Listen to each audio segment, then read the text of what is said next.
I am your Lit Crawl ambassador for tonight. Welcome to the 5th Annual Los Angeles Lit Crawl. I'd like to thank Gallery 800 and the Historic Lankershim Arts Center for hosting us. This is an amazing venue. Please come back and participate in their regular events here. They have not only amazing art here, but they're also a great space for the community, and it's a wonderful resource that we have in the community, and thank you so much for hosting us.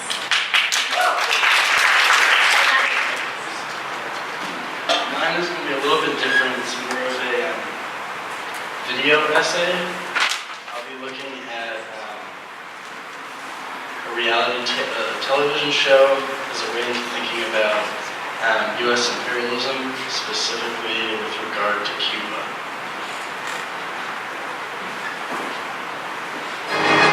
My name is Marcus Lemonis. On my show, The Prophet, I use my own money to invest in struggling American companies. I'm 100% in charge. So Marcus Lemonis is the host of a television show called The Prophet on CNBC, in which he gives businesses, often struggling businesses, advice and investment in return for part ownership in their company. Around a year ago, Marcus Lemonis filmed a show in Cuba upon the first months of normalization between the US and Cuba in nearly 60 years. So I'm going to talk a little bit about the history of US-Cuba relations and the ways in which our understanding of it here in the US has been seriously misrepresented and underrepresented in the media and the news by shows like The Prophet.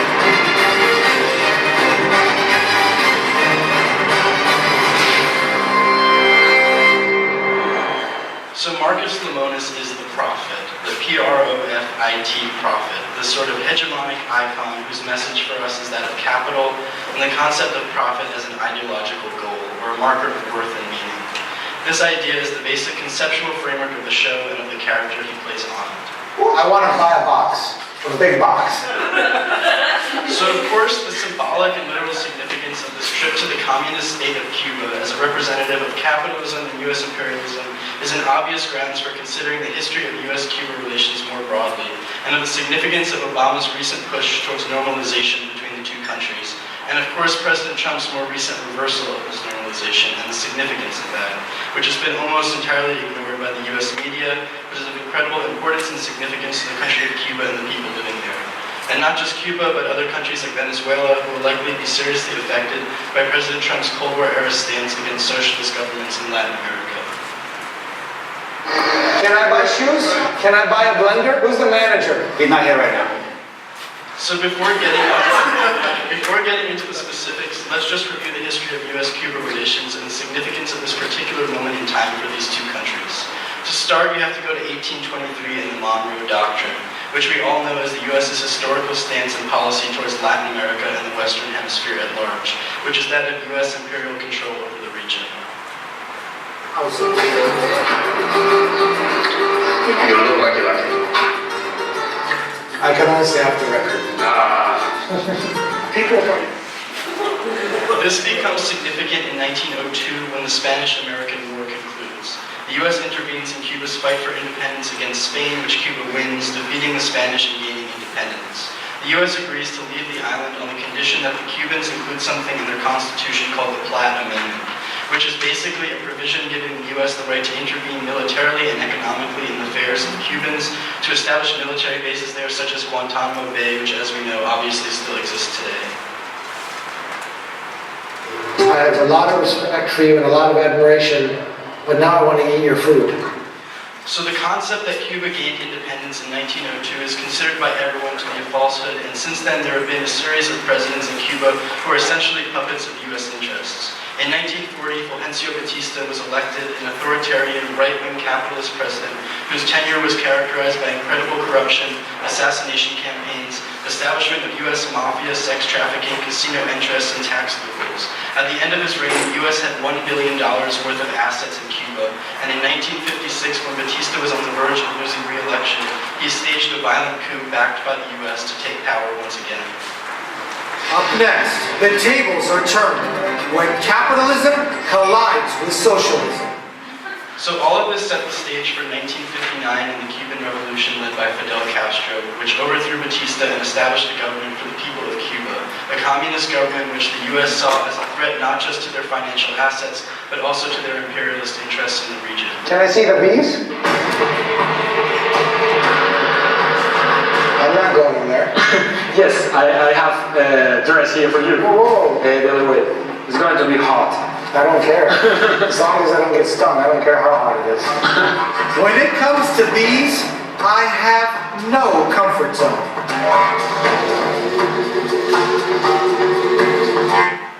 And as we all know, this was at the height of the Cold War and the U.S.'s fear of the domino effect. One communist country would become another, and so on and so forth, etc. We started here with one beehive 2.5 years ago, and now at this moment we have 80 beehives. So as a result of the communist revolution and the takeover of U.S. financial assets in Cuba, President Kennedy signed the Foreign Assistance Act in 1961, which created a total economic embargo of Cuba, also later preventing third parties and other countries from doing business with Cuba involving U.S. dollars. As we know, there was the Bay of Pigs invasion, which was a U.S.-planned military attack on the island of Cuba, and there was Operation Mongoose, which was a series of assassination attempts at Fidel Castro.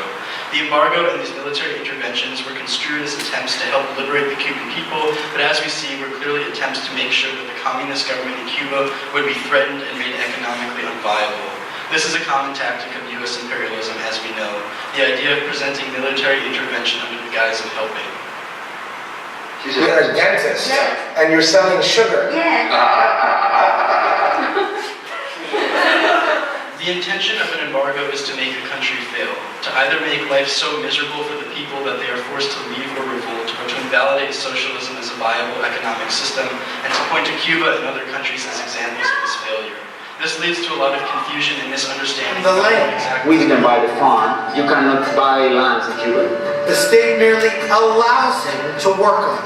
So the land is really, A social asset. I understand. When you say social asset, I'm going to say government asset. A social. In a capitalistic way of thinking, you can take a benefit from that square of land. But that square of land will be there for thousands of years more. The land is a common asset. Okay. The effects of the U.S. embargo have been devastating.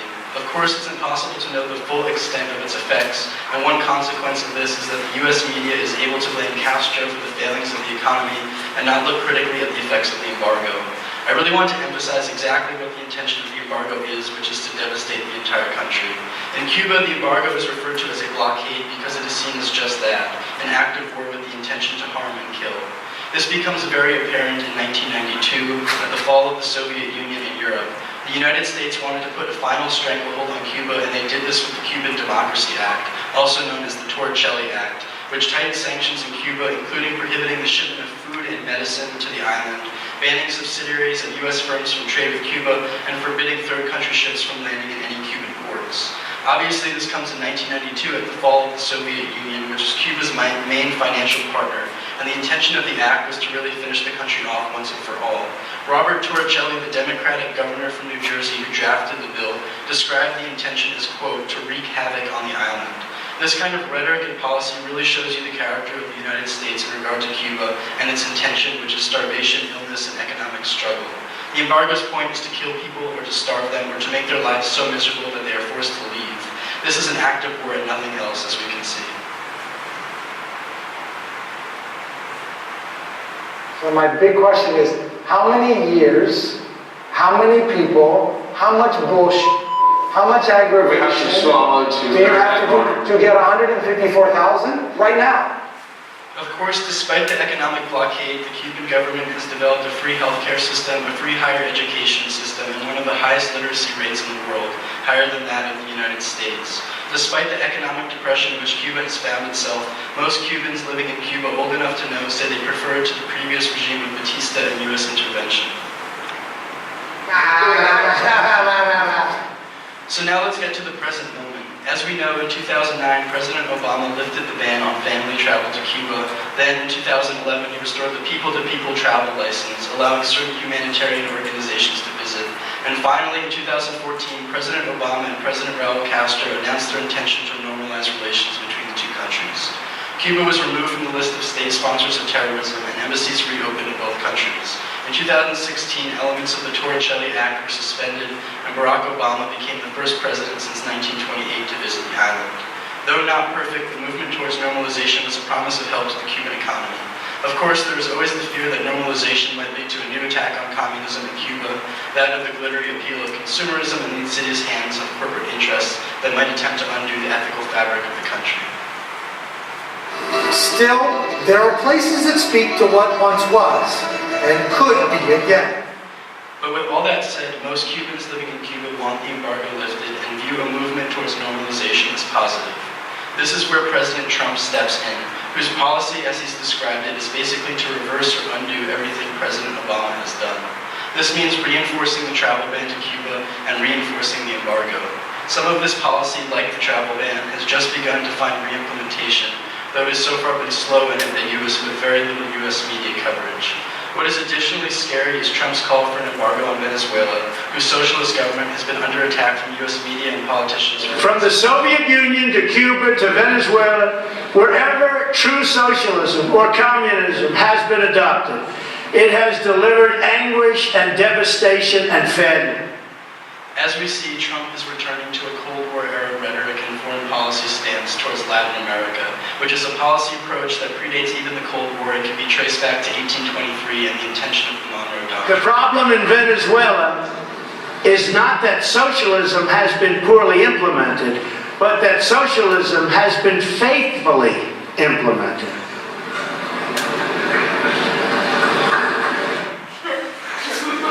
What President Trump and Marcus Lemonis have in common is that they are both reality TV stars.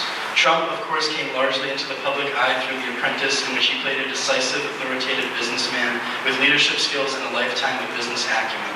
Marcus Lemonis' character is very much the same. He is a smooth, confident businessman who operates with a seemingly infallible calm when it comes to handling business and dealing with people. As he says, he's always in charge. And if you ever have the pleasure of watching his show, you will see that there is never an awkward moment with Marcus. I don't like the kind of questions you're asking. This is a political strategy. This is in many ways how someone like Donald Trump builds himself into a public figure capable of winning a presidential election. Just so happens, upon doing some digging on Marcus Lemonis, I discovered that he indeed has had a sustained interest in U.S. politics, having run for a congressional seat in Florida in the year 1995. And as it turns out, he was even featured on 2 episodes of The Apprentice. But I think the more important connection to draw here is not the similarity between Marcus Lemonis and Donald Trump, although there is certainly something there to think about, but more so to draw the connection between 1823, the Monroe Doctrine, and 2017, and the very serious attitude of entitlement that the United States and the Trump regime have towards the well-being of those in Cuba, and Venezuela, and Puerto Rico, and Mexico, and elsewhere. For this reason, of course, it becomes important for the citizens of this country to continue to meet the challenge that our government presents for us and our neighbors. President Maduro of Venezuela, no doubt a controversial and problematic figure for many in the United States and elsewhere, is not interested in backing down to Donald Trump's challenge either. En Venezuela sí hay gobierno digno y aquí estamos de pie. Saca tus manos de aquí, Donald Trump. Saca tus manos cochinas de aquí. Ya basta de intervencionismo imperialista. Marcus Lemonis, the prophet, has a message to deliver us that is as old as our country and its history. To understand the character he plays on his show, or to understand the character our president plays in the world, it is important to understand the connection between the founding of our country, the history of imperialist thought that we inherited from the British, the history of the Monroe Doctrine and U.S. intervention in Latin America, and what is happening now. But I don't understand the connection. I know what you mean. I know what you mean. There are many of us in the United States who are aware of this history and are inclined to see these connections, but there are many, most obviously, who don't. The media and news and schools fail us in this way. For this reason, we need new prophets and we need to get rid of the old ones.